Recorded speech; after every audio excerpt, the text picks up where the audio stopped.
Hello दोस्तों, भारत और पाकिस्तान युद्ध में जितने भी हमले पाकिस्तान की तरफ से किए गए थे, उन सभी हमलों में जो हथियार यूज़ किए गए थे वो तुर्की के थे। और ऐसे में भारत में बाइकॉट तुर्की काफ़ी ज़्यादा ट्रेंड पर चल रहा था। लेकिन इसमें भारत ने भी काफ़ी बड़ा फैसला ले लिया है तुर्की को लेकर के। ऐसे में ये कौन सा फैसला है, ये मैं आपको इस वीडियो में बताऊंगा। असल में भारत और तुर्की आपस में 12 अरब डॉलर का व्यापार करते हैं एक दूसरे देश के बीच में, और इसमें अज़रबैजान भी शामिल है। असल में पाकिस्तान के सपोर्ट में दोनों देश थे, चाहे वह तुर्की था चाहे वह अज़रबैजान था, और ये दोनों देश भारत से 12 अरब डॉलर का व्यापार करते हैं। अगर भारत ने इन व्यापार को बंद कर दिया तो दोनों देशों के ऊपर 12 अरब डॉलर का नुकसान आने वाले समय में होने वाला है, और भारत ने इस चीज़ को पूर्ण रूप से कर भी दिया है। अभी भारत ने कुछ फैसले लिए हैं, जो फैसले मैं आपको इस वीडियो में बताऊंगा। भारत का सबसे बड़ा फैसला है कि सारे सिटीजनशिप के वीज़ा रद्द कर दिए गए हैं। मतलब जितने भी टूरिस्ट भारत से अज़रबैजान या फिर तुर्की जाते थे उनको वापस आना पड़ेगा, और जितने भी वीज़ा आने वाले समय में प्रोवाइड किए जाते थे उनको भी रद्द कर दिया जाएगा। जितने भी टूरिस्ट वहाँ पे थे, इस समय घूम रहे थे, उनको वापस भारत बुला लिया गया है और उनका वीज़ा रद्द कर दिया गया है। और ये भी बताया गया भारतीय गवर्नमेंट की तरफ से कि आने वाले समय में इन लोगों को वीज़ा नहीं प्रोवाइड किया जाएगा।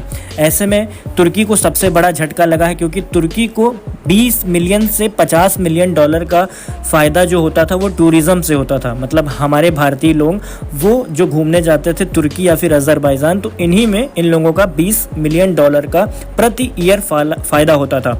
दूसरा सबसे बड़ा फैसला लिया गया है कि अज़रबैजान से जितना भी क्रूड ऑयल भारत आता था वो क्रूड ऑयल अब अज़रबैजान से नहीं ख़रीदा जाएगा।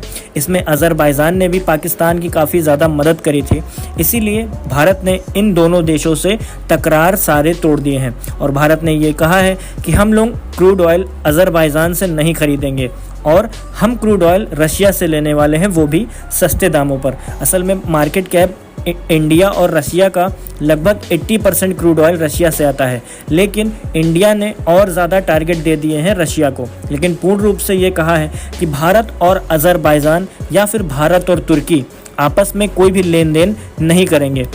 इन्हीं सब देखते हुए चीज़ों को तुर्की गवर्नमेंट और अज़रबैजान की गवर्नमेंट काफ़ी ज़्यादा घबरा गई है, क्योंकि भारत इन दोनों देशों के लिए काफ़ी महत्वपूर्ण देश था, क्योंकि भारत के टूरिज़्म में काफ़ी ज़्यादा बढ़ोतरी मिलती थी तुर्की को और अज़रबैजान को, और सबसे ज़्यादा क्रूड ऑयल अज़रबैजान भारत को प्रोवाइड कराता था और सस्ते दामों पर। क्योंकि इन दोनों देशों के पास में यहाँ पर टूरिज़्म से दो ही तरीके थे जो पैसे कमा सकते थे ये दोनों देश, चाहे वह टूरिज़्म हो चाहे वह क्रूड ऑयल हो। अब क्रूड ऑयल ये लोग नहीं दे सकेंगे, और ना ही भारत टूरिज़्म का बढ़ावा देगा तुर्की में।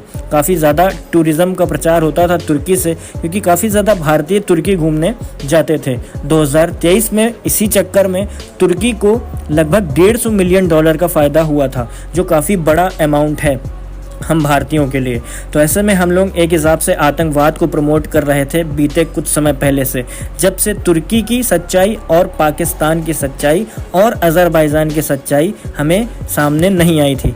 ऐसे में भारत सरकार ने पूर्ण रूप से तुर्की के सारे यहाँ पर व्यापार को भारत में बैन कर दिया है, और तुर्की की सारी डील्स कैंसिल कर दी हैं। तीसरा सबसे बड़ा फैसला है कि तुर्की की जितने भी यहाँ पर डील्स थी भारत में, कुछ प्रोजेक्ट्स चल रहे थे श्रीलंका में और कुछ प्रोजेक्ट्स चल रहे थे आपका उत्तर प्रदेश कानपुर में, और काफ़ी ऐसे टेक्निक्स थी जो तुर्की शेयर कर रहा था, और तुर्की के काफ़ी टेक्नीशियंस भारत में रहते थे जो अपनी लगातार ड्यूटी कर रहे थे, अपना लगातार काम कर रहे थे। ऐसे में भारत ने तुर्की से होने वाली सभी मध्यस्थता डील को रद्द कर दिया है, और भारत के सबसे बड़े ग्रुप अडानी ग्रुप का भी इसमें हाथ था।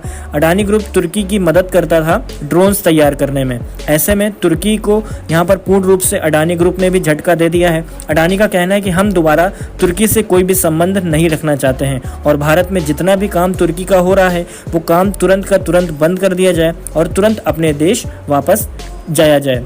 इसका मतलब जितना भी तुर्की भारत में काम कर रहा था, ऐसे में काफ़ी प्रोजेक्ट्स पर काम चल रहा था। उत्तर प्रदेश के कानपुर में ही एक ये लोग प्रोजेक्ट्स बना रहे थे, आप लोग डैम का प्रोजेक्ट था और काफ़ी ज़्यादा यहाँ पर प्रोजेक्ट्स थे, और रेलवे ट्रैक का प्रोजेक्ट था। ऐसे में तुर्की इन सब चीज़ों में काफ़ी अच्छा है, तो भारत ने कुछ प्रोजेक्ट्स तुर्की को हाथ में दिए थे काम करने के लिए, लेकिन भारत ने इन सभी चीज़ों को यहाँ पर वापस ले लिया है तुर्की से। मतलब ये सारी डील्स अब तुर्की से नहीं होंगी, भारत कोई दूसरा देश ढूंढेगा इन सभी कामों को करने के लिए।